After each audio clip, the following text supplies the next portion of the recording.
Déterminer le sens de variation de la fonction f définie sur R par f de x qui est égal à moins 3x au carré plus 12x moins 5. Comment est-ce qu'on va faire? Évidemment, on va passer par la dérivée.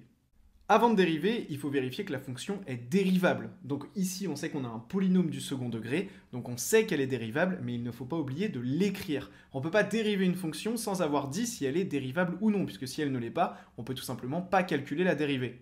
Donc on n'oublie pas la petite phrase magique, f est dérivable sur R, on le sait car c'est un polynôme. On va donc pouvoir calculer la dérivée f' de x. Alors, f' de x, c'est égal à quoi? On a ici x au carré, donc c'est une fonction usuelle, je dirais, la dérivée de x au carré, c'est 2x. On va donc avoir moins 3, le facteur qui va rester, fois 2x, puisque x au carré dérivé devient 2x. On a donc moins 3 fois 2x, plus 12x qui va donc devenir 12, et moins 5 qui devient 0.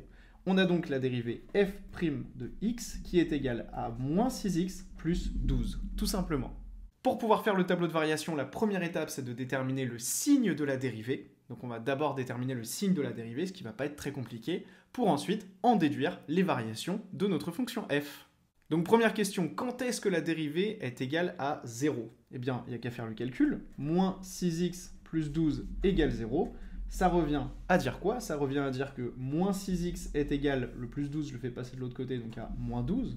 Ce qui revient donc à dire que moins x est égal à moins 2. Et donc, ça revient à dire que x est égal à 2. Donc on sait déjà que la dérivée, elle est égale à 0 lorsque x est égal à 2. Maintenant, est-ce que la dérivée est positive avant x égale 2 ou après x égale 2? Et inversement, est-ce que la dérivée est négative avant x égale 2 ou après x égale 2? Eh bien, pour le savoir, on peut poser une petite inéquation. Moins 6x plus 12 strictement supérieur à 0 revient à dire que moins 6x est strictement supérieur à moins 12. Ça revient à dire quoi? Ici, je vais enlever les signes négatifs, donc je vais multiplier par moins 1, et donc je vais inverser ici le signe de mon inégalité. Attention à cette règle qu'on a vue dans de nombreuses vidéos. On va donc dire que 6x est inférieur strictement à 12, et donc que x est strictement inférieur à 2. Donc on sait que notre dérivée, elle est nulle lorsque x est égal à 2, et on sait qu'elle est positive lorsque x est strictement inférieur à 2. On va donc pouvoir tracer en quelques secondes le tableau de variation de la fonction f.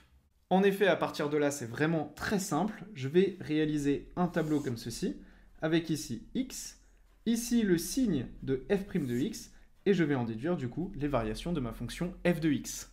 On sait que la fonction elle est définie, elle est dérivable sur R, donc entre moins l'infini et plus l'infini, et on sait qu'une valeur qui nous intéresse, c'est lorsque x est égal à 2, puisqu'on sait que la dérivée, elle est égale à 0.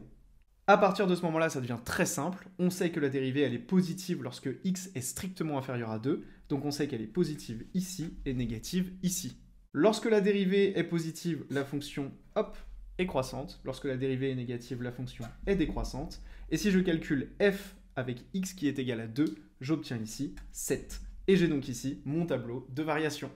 On peut donc dire que la fonction est croissante sur moins l'infini 2 inclus et décroissante sur 2 inclus plus l'infini.